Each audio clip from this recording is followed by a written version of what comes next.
Well, we want to welcome everyone joining us today for this important conversation. I'm Ashley Alley Crawford, and also leading our conversation today is Dr. Shelley Petz. We're both clergy here in the Great Plains, and we're hosting a series of conversations on behalf of the Office of Clergy Excellence as we navigate this new coronavirus-influenced reality. We are in a liminal season. If liminal is an unfamiliar word to you, it means a threshold, the middle part from one time to another, that is filled with both uncertainty and possibility. In our conversations, we're seeking to describe some of the dynamics that we're seeing and identify some questions and possibilities that are bubbling up for us. Ultimately, we do hope that you leave today with your heart encouraged in some way. Each time that we gather, it is our hope that you'll glean one or two things to think about, to act upon, or to pray through. Our topic today is educational partnerships. This conversation is really the second of a two-part conversation about education.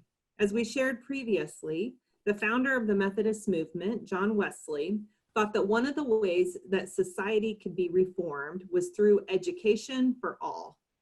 Because of his emphasis on instructing children both at home and in formal schools, hundreds of schools and colleges and universities were founded, and the influence of Sunday school in the US and England took root. We'll link to some of Wesley's writings on children on our episode page. As a pastor, I am so curious about how churches can partner together with the schools in their areas to help meet the needs of administrators, staff, teachers, families, and students. As a parent, I have never been more unsure about what a school year will look like for my children, for their friends, for their schools, their teachers, our community, and so many other communities. I've talked with parents and guardians who are at wit's end, trying to figure out what in-person and online and hybrids and homeschooling will look like, and the opportunities and risks of each one. Some families are weighing out their options.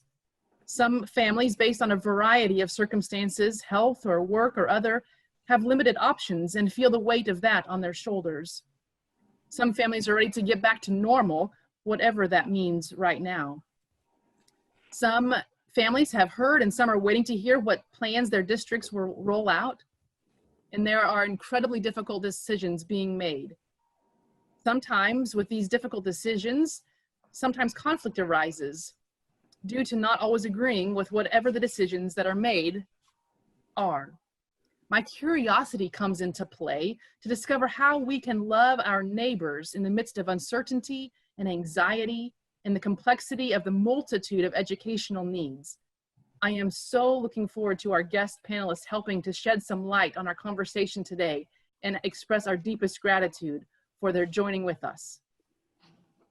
We are so privileged today to have two incredible women joining us for this important conversation about education. Since March, they have navigated some of coronavirus's most pressing challenges that aren't happening in hospitals. How do we provide an education during this disrupted season? Dr. Tawana Grover is answering that question for the 10,000 school children of Grand Island, Nebraska, where she has served as the superintendent of schools since 2016. She has over 23 years of experience in the education field, including serving as a teacher and a principal in Alabama, and a principal and executive director of federal programs and chief of human resources in Texas. She has a PhD in educational psychology and a concentration in higher education. This spring, she has led her team in Grand Island to reimagine Grand Island public schools as they prepare to launch virtual and hybrid and in-person school this fall. Mrs. Tabatha Rosproy, Mrs. Tabatha, as she's known to her students, Tabatha Rosproy is a preschool teacher in Winfield, Kansas. She directs a preschool which is housed in a nursing home and includes a multi-generational classroom education with a host of grandmas and grandpas who volunteer in the classroom and otherwise engage in the school community. Just after the pandemic shut down America's classrooms, Mrs. Tabatha was named the National Teacher of the Year. And somewhere in there, I'm not really sure where, Tabatha, you were the co-chair of the Educator Task Force for the Kansas schools. It helped compile Kansas's continuous learning guidance in the spring. It was a busy spring for you. Yeah. In addition to her 10 years of teaching in preschool classrooms, Tabatha has led a variety of local, regional, and state roles related to educating educators.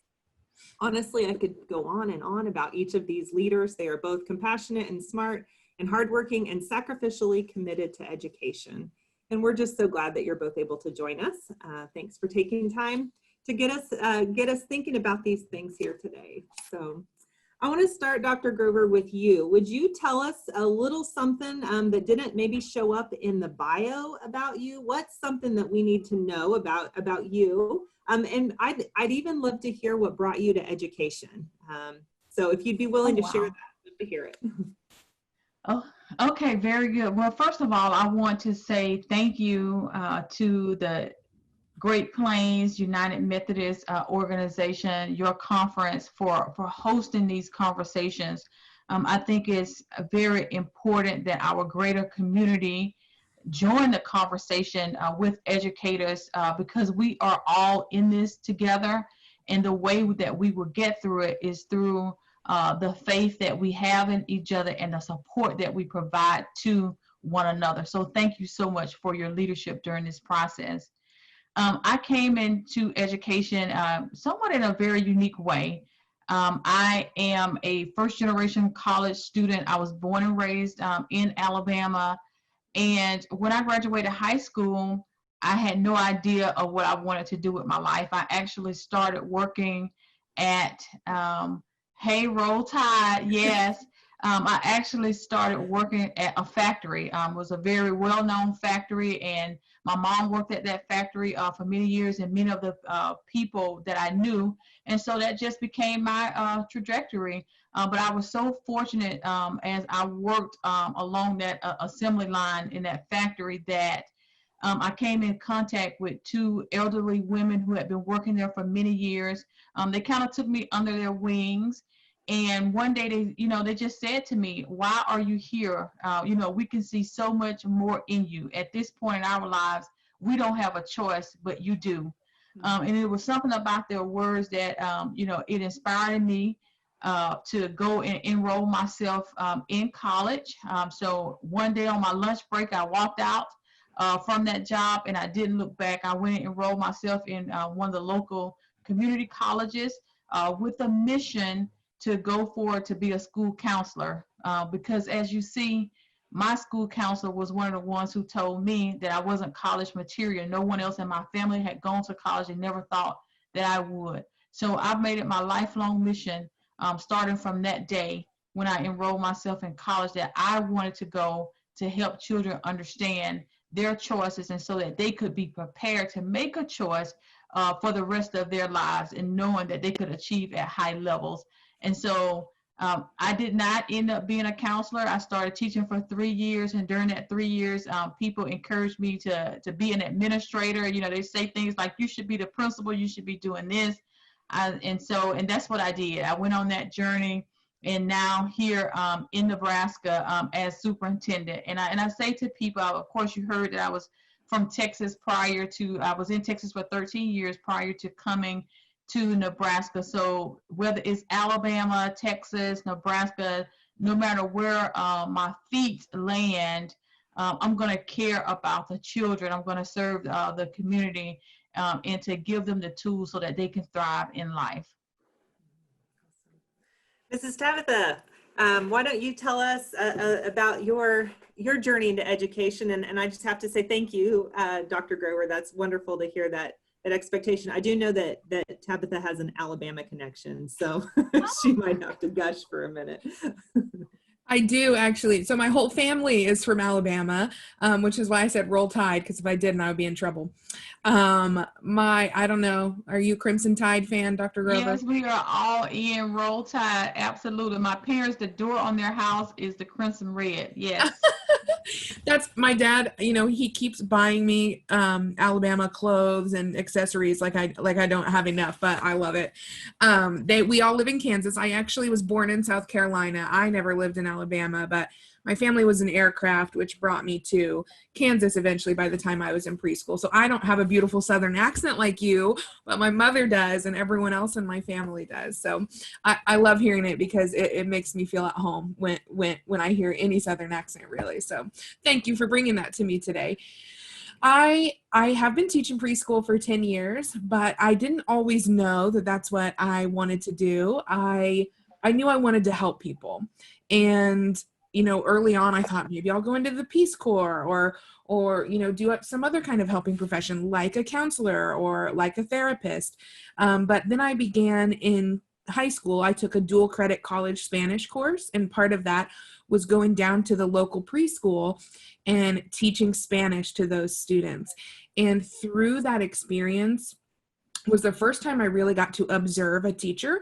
I'd always been on the receiving end of educational instruction, and and I've said this before, but I finally got to see teaching as an art form. The teacher that I watched, her name was Pat Walton, and she has recently retired in the last several years. But the way that she interacted with her students was so inspiring and magical to me. She wasn't just delivering information to them. She was really a partner in their learning. And that was something that I saw myself doing. And I saw the way that she was able to impact students in the long run, even though I couldn't pick my preschool teacher out of a lineup. I know her name and I know the feelings that she left in me. I still have a note that she wrote to me inside of a book when I was a child, and I look at it pretty frequently. And just knowing that incredible start that I had and that I watched other students receive made me want to be a part of that. And so that's how I ended up at Southwestern studying education. And I can't believe I am where I am today. But one other little known fact is that Reverend Ashley Alley Crawford was my teacher in college, and still a great friend. And I'm just so honored to be here today. So thank you for the invitation. I'm excited to have this important conversation with you. Good. Yep, it's true.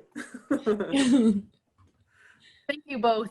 Thank you both so much. A question for you we want to ask you is, can you share with us an observation that you have had over these last few months? Just something that you've noticed, observed, that would help enlighten our conversation today.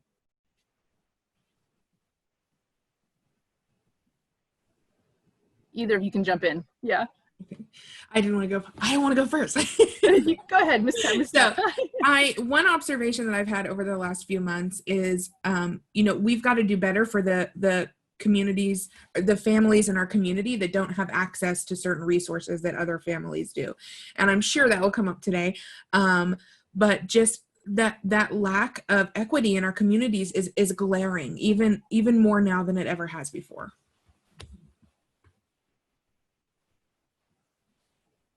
And I would add to that, I think as educators and I don't know, maybe just even humans, people, that we've seen a lot and we've learned so much about ourselves, our life purpose, and so many things that maybe we have overlooked or maybe we took for granted before COVID, I think has maybe recentered us in some ways when it comes to our families and how we spend our time together. And in some ways, it slowed us down. And I think in slowing us down, it really exposed some of the challenges and opportunities that we're faced with in our communities that we may have overlooked. And some of it has been long-standing systemic oppressions. They are more visible to us now.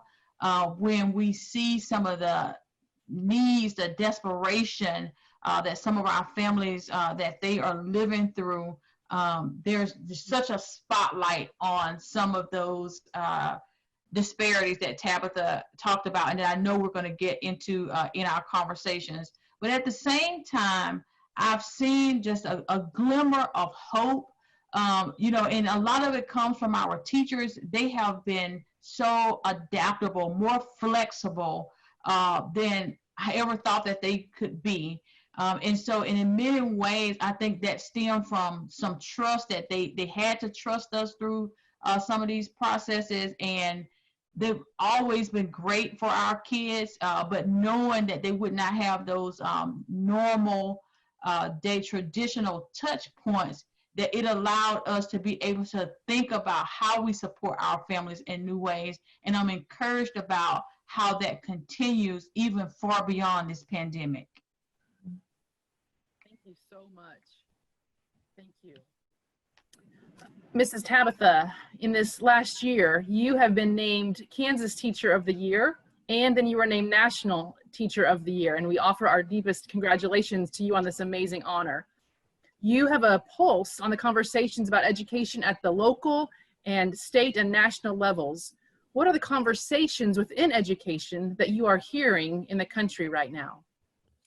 You know, I'm so thankful to now have friends all over the country through this experience, and to have access to incredible people that are the heads or members of different educational organizations. And some of the big conversations that are happening are actually two things that I care a lot about and are huge platforms for me. One is, how are we elevating educator voice through this process? How are we using their expertise to better format our instruction for our students? Kansas is a great example of that, in a way that they've really highlighted and tapped into teacher voice. And there are a lot of states doing this all over the country. And that's really helpful as people who are on the threshold, you know, where the needs are demanding to be met of our students, getting to have some say in what that looks like. And there are also a lot of conversations about how are we meeting our children's social and emotional needs. You know, we know that it's not safe to be mass gathering, right, without lots of safety precautions. But we also know that the alternative is our students who might not have the home lives that we dream for them. They're in situations that are furthering the trauma in their lives, that might be dangerous or unsupportive. How can we help those students still and remember the health and safety of everyone else? So those are things that are definitely being talked about around the country. And it's time for them to be talked about. Mm-hmm. So Yes. glad for that opportunity. So good. Dr. Grover, you lead a school district in the state of Nebraska with 10,000 students and 1,500 staff and more than 20 schools in Grand Island. So if I did my math right from what I read from doing some homework on you, that's what I saw. And I imagine that a large amount of your job in a typical year involves problem solving, but you've had to problem solve in a whole new way in this season. Can you just give us an example of some of the things that you as the superintendent of schools have had to negotiate during this season of the coronavirus? Wow, you're talking about trying to negotiate with a virus and the impact that it has or is having on our educational community, and balancing the information that we receive from so many different sources is very challenging. And so even trying to do the fact finding or to consider your local context up against the national context, I think that's been a challenge within itself. I'm very fortunate in Grand Island when our community can come together to have some common understanding of how we want to support our communities and the impact to our communities.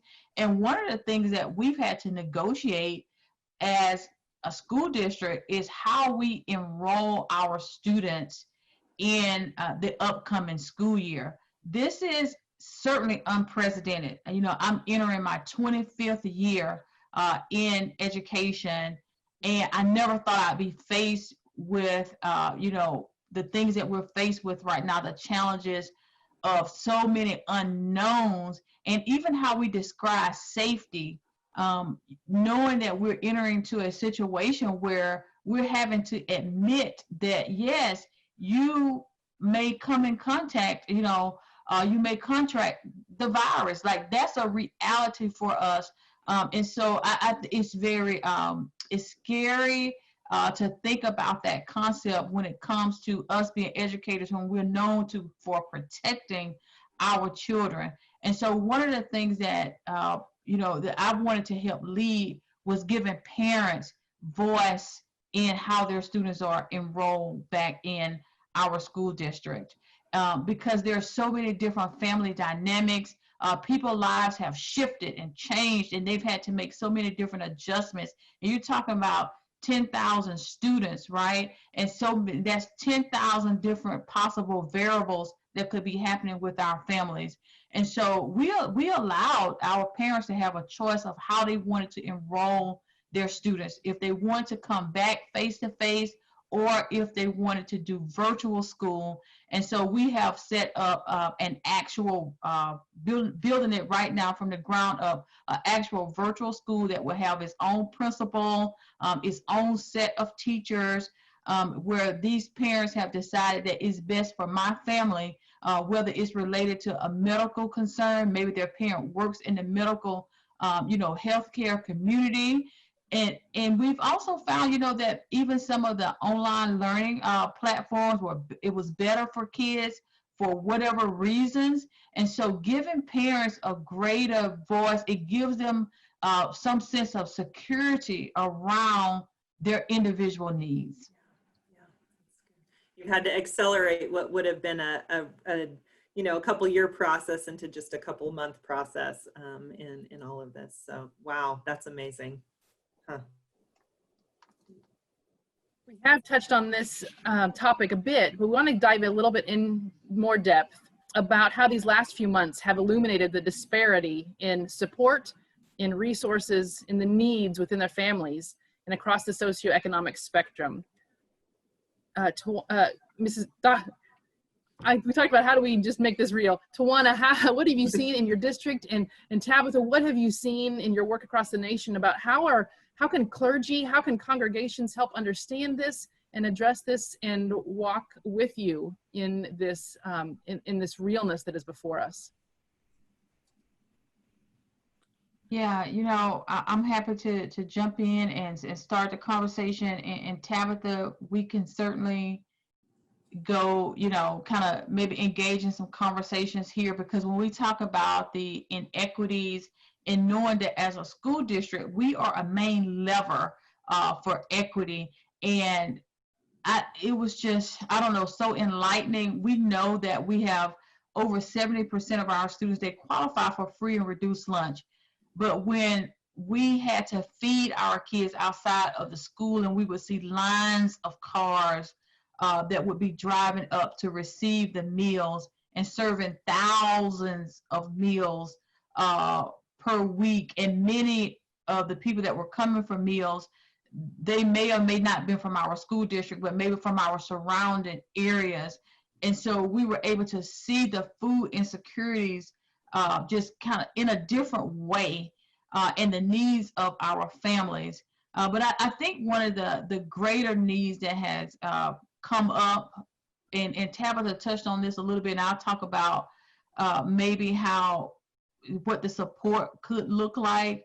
But when it comes to the social emotional learning, I'm seeing that the students and the families, that there's a lot of anxiety, there's a lot of fear, and fear comes with so many different emotions, just fear about what I'm losing, or fear about how it's going to impact my family, fear of the unknown, fear of being threatened in many different ways.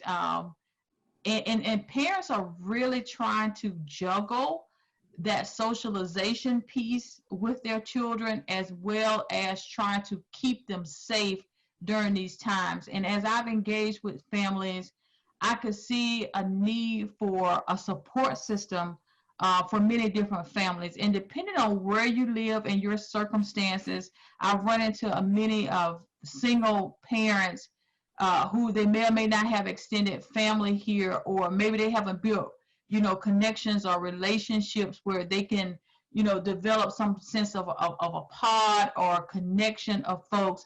And parents themselves need other people that they can lean in on, that they can trust, that they can have conversations with. And so I see a real need for parent support groups through these processes, because many parents, they're doing the best that they can to be great parents, and they're trying to navigate so many different things. And so when we have additional churches, organizations that come in to provide some of those resources, I think that is so valuable, and applaud you for asking the question, because many of the resources, the mental health needs of our families, and right now, even thinking about the domestic violence that could be occurring within the homes, the stress that families are under with their incomes and jobs. How can we have a greater lens into what's happening in those home environments so that we can provide the support that still allows for stability, safety, and security for the children in those homes? Tawana, I'm so glad that you said something about families, because they are such an important part of what we can do for our students. Yeah, exactly what you said, like that support for them. A huge part of what I did through the first wave of the pandemic was parent coaching. I mean, family coaching. That was, more than teaching my students. I felt like that was my job, teaching them about some of our structures and routines at school. How do you make a home environment conducive to learning? How can I, ask them what they need? How can I support them to suddenly have to do jobs that were mine before? And, I didn't expect that to be a part of my job, even though I feel like if I would have thought a little more critically, I would have realized that as I was faced with it. But we absolutely need to get some support for them. And part of what I think churches can do is just to really know their communities. We always talk about, my husband Tim and I, that Winfield is this place that looks prosperous, right? You drive down Main Street, it's beautiful, it's well taken care of, but then there's always something that he calls second Winfield or other Winfield, which is this place of rural poverty that goes largely unseen. And I didn't really fully understand the impacts of that until I started volunteering with our local Circles chapter. This anti-poverty coalition, you might have heard of it, which now we are actually our own entity, not a part of Circles.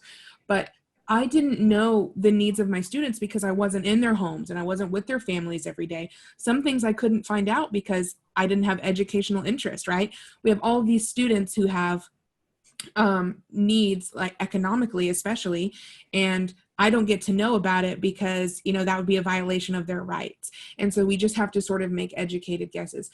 But churches have this opportunity to sort of intervene where we don't as a government organization. You guys get to see, more of that raw support that's needed in homes. And you get to see the families in a place where they're being vulnerable. And you're not just working with their kids, you're working with the family unit a little more naturally, maybe even than we can. And I've always thought that we can be incredible partners here.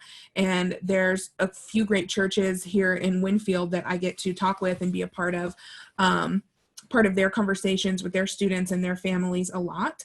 And that might be something that you could do too, is invite teachers and school personnel, administrators, to be a part of conversations that you're having about your family needs, much in the way that we are right now. And also to really just to reach out, to bring them into the fold. So often we are in our own bubble. And what's important for us is our family and our family's needs. But really, guide your congregations to thinking about what is good for the whole community. What can we do to impact everyone and not just our own family unit? Okay, Ashley, you have some questions that we can share with our panelists today? Sure, yeah. Well, you guys have both kind of spoken about just the family disruption and some of the ways that churches maybe could even speak into that. I think that as we think about even some of the disruption that folks are feeling, it's anxiety. And there's anxiety for teachers and for parents and for administrators as we get closer to school starting. How if you'd be willing to share with us, how are you sort of navigating your own anxiety in the midst of all of this? And do you have a word of encouragement or of instruction for each of us as we approach the start of the school year? I will speak to this as a person who suffers from anxiety daily. This pandemic has not been a friend to people who maybe are already predispositioned to have, anxious thoughts or worried thoughts. I have to do one thing for my health every day, which is to shut off social media and shut off my phone at a certain point. We are in this age and time where information is so readily available. And through the pandemic, where we're physically distanced from our family and friends, we are seeking that connection even more than we were before. But I think it's negatively affecting our anxieties. You know, we have to create some boundaries. There's such a thing as being as taking on other people's problems too much, or the world's problems, because as helpers and as people who love others, we want to solve everything. But we also do have to remember that just old cliche that you can't pour from an empty cup. Like, you have to take care of your heart and your mind and your physical health. And part of that is distancing yourself from the bad news sometimes, right? You have to be able to give yourself some time to recuperate and reinvigorate your sense for social justice and for caring for others. And I'm also really practicing my skills of empathy through this pandemic, for myself, for others, and what they're going through. You know, positive intent says that you believe that everybody is doing their best, even when maybe that's not the truth. And that's just as much for them as it is for me. I get to believe the best about other people. So when I see comments on social media, or when I see people behaving in maladaptive ways out in public, you know, I think they are doing the best with what they have. They are acting this way, not because they want to hurt me or they want to hurt someone else, but because of their experiences. And that has really softened my heart during this time when there is such divisiveness. Wow. I can tell Tabatha, maybe she didn't grow up in Alabama, but she definitely has to have some Alabama roots, because I've been tracking my thoughts alongside her thoughts, and just so aligned in so many different ways. And you being an educator, I just admire you, and I'm just making an assumption that you're much younger than I am. And so when you encourage us to step away from our phone and take a few minutes to reflect, or get away from social media and just media in general, I think I can take that into my life, because being a leader, I'm so afraid that I'm going to miss something that I need to know about. What happened, you know, in the last 5 hours that is now headline news that is, you know, changing our direction or impacting us in some kind of way. But in order for me to be able to have the proper headspace, I have to make time for that mental escape into a place of wholeness. And for me, probably my daily word right now is about healing. I found so many different ways that I need to heal some things, you know, within my heart and within my mind each and every day. And I think the way that I am approaching it in this season is really extending grace, because I'm hoping to receive a little grace in return with some of the decisions that we're making. And every time when I get a note or a call or a text or someone, you know, that's thinking about me, that understands possibly what I'm going through, I mean, it actually makes a difference. It gives me just enough energy. Sometimes tears will flow from my eyes. No, I feel like that at that moment, just like, I don't know, just a moment of anointed time that has just been granted to me through their words. And so I found myself wanting to give back more. And so making time for just a little note here or there, in the cards, in the mail, they have meant so much to me during these times. And so, you know, that helps me with my anxiety and finding peace and purpose during the pandemic. Mm-hmm. That's good. Thank you. Thank you both for sharing that. I think you're giving us some good reminders, and we each have a responsibility, and this is part of the invitation in this season, is for each of us to kind of to take it to that we start here. We start individually. So, yeah, thank you. I'm curious about, what do you see as the biggest opportunities during this season in education? Either of you want to jump in on that? Yeah, I can jump in. Now this is where I live. In this part of the equation is looking for the opportunities in the midst of chaos. And I think that reimagining public education, now is the time to do it. What I've seen over the last couple of months is that we've been able to break through some of the bureaucracies that we oftentimes have created for ourselves through policies and systems. But when I can see us move from a traditional setting to a remote setting in the matter of a week, or move from, serving foods within 24 hours, I have a remote way of doing that. Finding ways to get connectivity, internet connectivity in the kids' homes. 100% of our kids have internet connectivity through our support. What that really shows me is that we can be just this intentional when now we're opening up a virtual school, giving kids new opportunities. And so I think this is the opportunity for us to invite people in an education space where a lot of our education has not changed for hundreds of years. It looks the same in so many ways. And we've been forced to disrupt, to innovate, to think differently about how we approach education, and the way that this can become a lever of equity for so many families. And so just what if that we're able to use the pain points of this pandemic as a pen to rewrite the script for how we approach education. And so I think when we can let teachers voice and their creativity, they've shown us some new ways of how to approach learning without some of our rules, because we had to let go and say, what is the best way for you to reach your kids? How can we keep some of that going? How can we elevate technology? We've been trying to infuse technology into our classrooms, and it's really hard, but we didn't have a choice but to use technology. So some of the digital spaces, I'm very encouraged about how we can move forward as an education community. We have some of our organizations that are helping us, like our churches, opening up their doors and being partners for us. So how can we rethink some of the systems that we have as we move forward?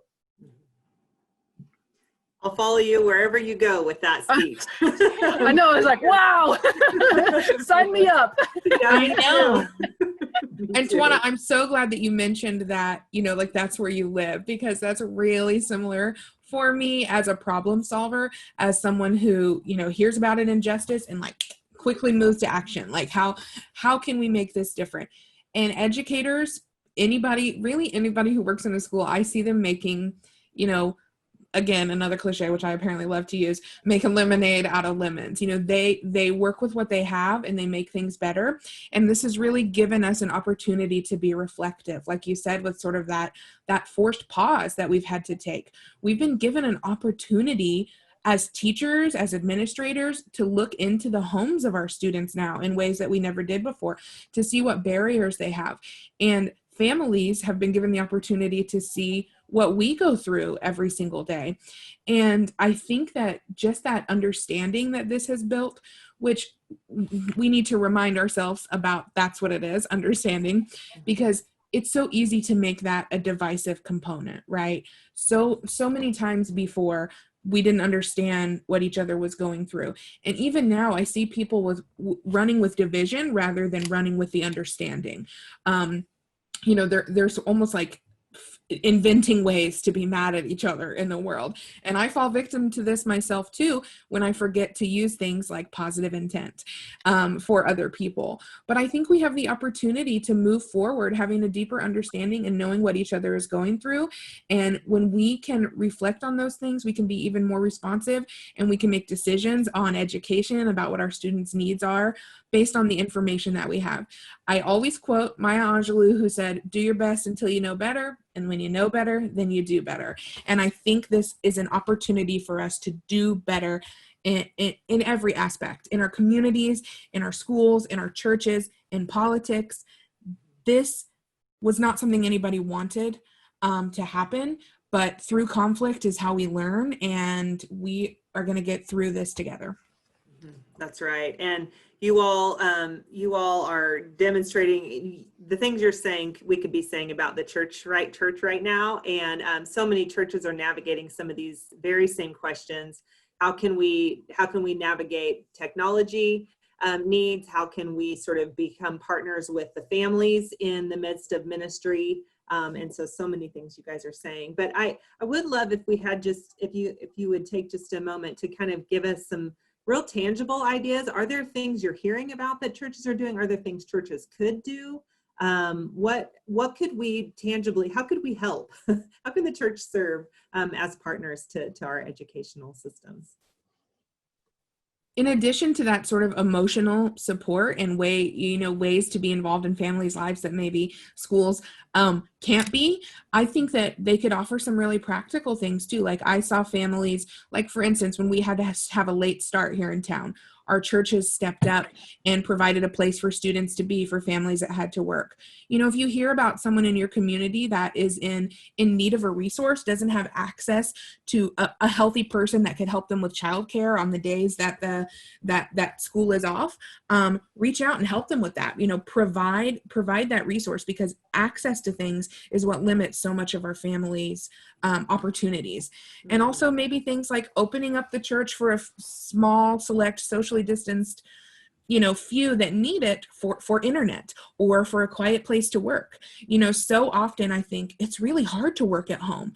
It is so hard for me as an extrovert, as a person who has a little bit of trouble staying on task, to work from home. And so for our kids and for our families, that might be the case for them too. So there are just some really practical things that the resources of the church can offer. But one of the biggest things is providing access. Yeah, absolutely. And I think I give you 3 little T's that could equate to a big T in team from the church perspective, Ashley. Number 1 is transportation. Transportation is so hard for schools right now, because if they're having to transport kids on the bus, if they are attempting to go back, we've actually asked our parents, if you can transport your own kid to school or have a way, then do that in a safe way, because we're trying not to pack kids on the bus for safety reasons. And the other part is tutoring. Here's one of the things that I hear from my families, and this is in a remote setting. If and when kids are in the remote setting, many parents are not equipped to help them, or they don't have anyone there, from their words, that is able to assist their children with their remote learning.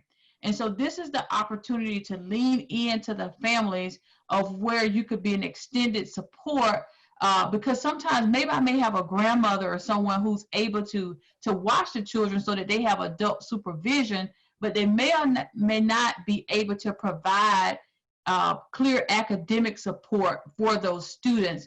And then this becomes even a greater divide between our kids and socioeconomic differences, where in one family you may have 2 well-educated adults who can help with this, but in some other families they cannot. And so knowing that you can be a partner, this would be a help to the teacher as well as the parents to lean in with some tutoring services for the students. And then the last thing I think is time to connect. By bringing the families together again, just so that they know that they're not alone. I've had to have many intimate conversations with the parent. At the end of the call, what I knew that parent needed to hear from me was that you are a great parent. I can tell that you love your children and you're doing so many things right by your child. And I think sometimes when they can connect, they can hear other people's stories, then they don't feel alone in the process. And I think the church can be that additional wraparound service to team up with the parents as they navigate these times. Thank you so much for each of you giving us these tangible things, as well as things that we can take back to our places of work and connection to see what is possible in our own areas. We want to ask if there are folks who are on the call that if you have questions for our presenters, invite you to put those into the chat, either to everyone, or if you want to send them just to Ashley or myself, invite you to do so, because we have an incredible resource right here in front of us. And if you want to tap into their experience and wisdom, invite you to do so in the chat box. One question that has come in already is this: what does a pandemic era school success look like? We've never had this time before, so what does success look like in this upcoming year from your perspectives? It's $1 million question. You know, we're reshaping what on track looks like right now, right? We're reshaping what instruction looks like and rethinking that. But for me, it looks like kids who are healthy, not only physically, but also emotionally. That's what I would want for them through this pandemic more than anything. But I would also really say that kids be connected to their communities and to the people that can provide resources for them, including schools, including churches, you know, just that they keep connections. And that to me is more important. Academic things are so important, they are, but we have to remember that we're all starting over. We're all going to be at the same starting point, the same end point. And so you have to be able to remember that we're not expecting the same things that we were last year. Like Tawana said before, we've had to throw some of the old things out the window. Some things like state testing went by the wayside last semester, and we're even trying to figure out what that's going to look like this year. But success just looks for me like healthy kids and families. Wow, that is so powerful. I think one of the greatest accomplishments as we support the health and wellness of our students and our staff members throughout this process, we have to know that is no longer, and probably shouldn't have never been, an add-on or an ancillary type of approach, that it is a very necessary part of the solution to helping students succeed when we address the social emotional learning. One of the other things that we want to do is we want to reduce learning loss for our students. I keep saying that when the pandemic is over, that our students, when they graduate, when they go on to the other parts of their lives, they're going to still have to answer the call for the expectations of how they reach their college and their career goals. We want to get them through the pandemic safely, healthy, and whole. And we want to get them through prepared so that they can continue to have an opportunity to reach their dreams that they have longed for. And part of how we do that is ensuring that we are providing high quality educational opportunities for our students, no matter the platform. Thank you so much. One more question that has come in. It says, our parents report that they are weary of emails because of the myriad of emails that are coming and we're getting with changes, details, revisions to plans. Do you have hot tips about best practices for communicating with parents during this time? Oh my gosh, I can identify with the emails. You know, they were already overwhelming before, but they are overwhelming now too, especially if you have more than one email account, right, for different things, which I do, and I'm sure most of you do too.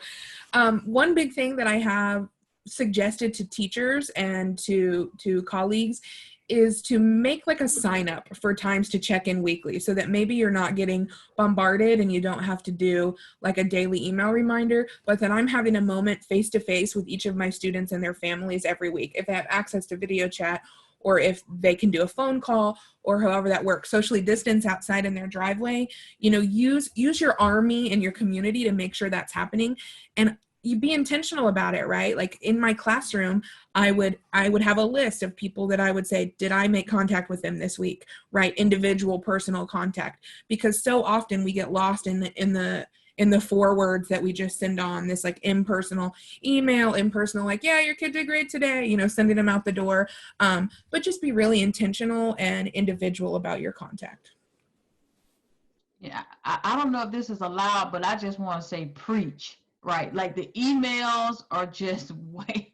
I get tons of them, trying to keep up with them and trying to, now I need to, almost line things up in date categories. I need chronological order when this information came in. And so I think reassuring your families, and I'm just going to maybe come at it from how we should communicate or maybe ideas to think about, reassuring your families that you are the whatever, if you're the teacher, the administrator, the church, that you are the voice of what is going to be occurring within your organization, because they're getting information coming at them. And as it relates to what is happening in our world, our context, our organization, we're going to be the main voice of communication. And this is how we're going to communicate. And so whether or not you're set up, and try to think about it, like if you're set up on a weekly call, then be clear about when they can expect that. Or if, you say, well, we're going to check in quarterly or whatever that looks like, try to give them ways of knowing when that is going to happen. And one of the things I have found very helpful during this time is conducting a virtual town hall where if we're going to share information, that we can share it in a way that we can explain it and we can lean in a little bit where it's not just an email, because with every word that's sometimes in an email or a letter, there's so many questions that come along with that. And we always allow time for the audience to ask questions, just like you're doing right now, and they can get some of those clarifying concepts solidified for them right there in the moment, because I always say strong communication can push down fear, right? When we communicate, being clear is being kind. And in our communications, we want to make sure that we're being kind, that we don't cause added frustration for you. So think about your communication outlets, you're communicating your timeline, and how we're being clear with our families. Thank you. That's so good. Very good.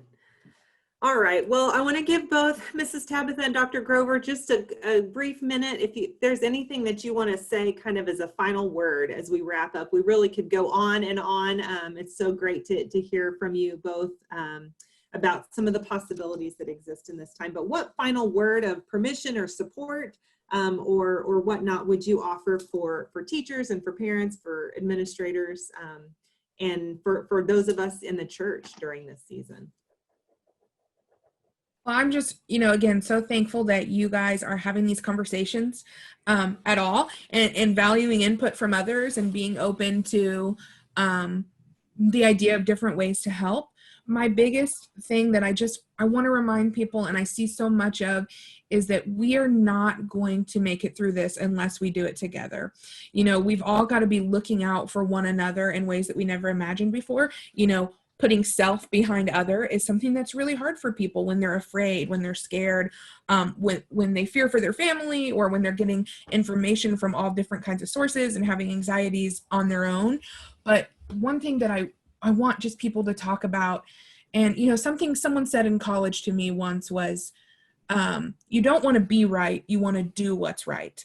And that is something that I repeat to myself all the time. And I think that we don't want to only do what's best for us, we want to do what's best for everybody. And so the more that we can get outside of ourselves and still having boundaries, but remembering that every action that we take is important to our community and to other families, just encourage that, and encourage people to process in ways that are healthy, I think that we will get much farther together than we could alone. Thanks. Wow, thank you so much, Tabatha. And we can see why she is certainly was named the Teacher of the Year. Just great wisdom and insight coming from one of our educators. And so thank you so much for your service to the young people and inspiring other educators all across this country. And again, thank you so much to the United Methodist Conference for having us here today. As I've been on the call, and I feel so fortunate to be in this space having this conversation. And what I am reminded about, and what I want to encourage you to think about today, that if you're on this call or at whatever point that you're able to hear this message today, as long as you have breath in your body, I do believe that you were created for such a time as this, and that you do have purpose. And while things are looking different and changing right before our eyes, that the purpose for our life, it is still there. And so I want to encourage you to give yourself permission to reimagine how you lead and how you reach the people that we are fortunate enough to have the opportunity to touch their lives. And just remember, because we could be the difference maker in how their lives go forward, which reinforces the purpose by which we serve. Thank you so much for the difference that you're going to continue to make in so many different people's lives. Thank you guys so much wisdom that you both have shared. And I just appreciate the way that you all, that you two have both offered us words of encouragement and your casting a vision.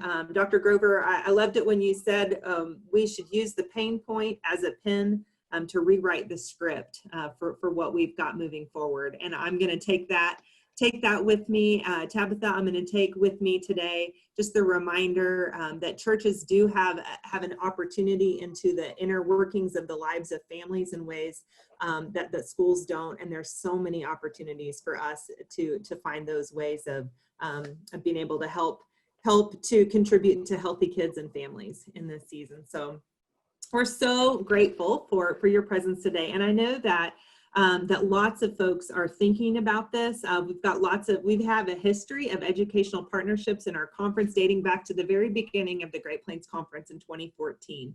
We have a lot of resources on our website, and I'm really excited today to invite Nicole Conard, the Young Adults and Campus Ministry Coordinator for the conference, to share about some grants actually that are going to be available to churches in the year ahead. So Nicole, will you tell us about some opportunities that await for some of the churches in our world? Yeah. Thank you, Ashley, and thank you very much for this time, Dr. Grover and Ms. Tabatha. This has been enlightening for my morning. So going forth as we think about how we can put this into action, just want to let you know there are 2 websites and areas for churches to go to. One is the Education Partnership Initiative that Ashley just referred to. So it's greatplainsusmc.org/education. And that all happened, as Ashley had said, starting in 2014. So if you're looking for some ideas and then wanting to recreate them for such a time as this that we are living right now, you're welcome to look at that piece. But the other website on there is where you can get an education partnership mini grant. And so this is some grants to be able to be helpful, to do those connecting, to offer transportation or tutoring or time to connect, any of those ways that we really can be teaming up with our communities. And so those are located at greatplainsumc.org/serving-with-others-grant. So serving with others grant with a dash in between. And please feel free to apply and have churches or networks, districts to be able to apply to those. And we want to be able to support and resource as best as possible. Thank you. Yeah, and we'll put links to all that on the episode page as well, plus some other resources that we're going to share. Thank you, Nicole, and thank you, Tabatha and Tawana, for our conversation today. We just want to briefly mention our upcoming conversation, which will be on Thursday, August 13th at 10:30 in the morning. And we'll be discussing something that we touched on briefly today on poverty. While the pandemic has impacted all of us, the materially poor among us seem to have been impacted the most. We'll hear from 2 people who can help us see the poor among us and experience hope in tangible ways. Reverend Kabbalah Chali, our Conference Mercy and Justice Coordinator, will join us, and Reverend Marcy Bender, the newly appointed Mission and Outreach and Justice Ministries Coordinator for the Missouri River District, will be joining us. And you can register for this and other upcoming conversations and find more resources at greatplainsumc.org/@the-threshold. All right. Well, as we wrap up today, we want to mention a first step of encouragement that you can give to the children of your church as they prepare to head back to school in whatever form that takes. Bishop Sines has created a blessing for kids where he gives them a word of encouragement and blesses their backpacks. This video and a couple of others related to kids are going to be released on both the Great Plains UMC website and in our social media on August 5th in both English and Spanish. And as a way of closing our time together today, we want to share the bishop's prayer that he prays on this video with this group today. So will you join and listen to this prayer prayed by Bishop Sines?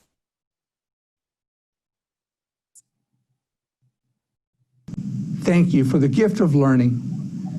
Thank you for the ones who teach us, guide us, and care for us, especially this school year as we go back to a new way of learning. I pray that you will bless each child in their journey, each family they represent, and each person in the educational system. May you use us, the church, to support and bless these persons along the way. In Jesus' name, amen. God's grace and peace be with you. Well, thanks to everyone here for joining this conversation. And whether you're joining us today or listening later, we hope that you've been able to see our new reality just a little bit clearer, asked a few new questions, and been encouraged. We'll stay here for a few more minutes if anyone who's on the call with us today wants to chat with us or with Dr. Grover or Mrs. Tabatha, but we hope that all of you are finding some light at the threshold.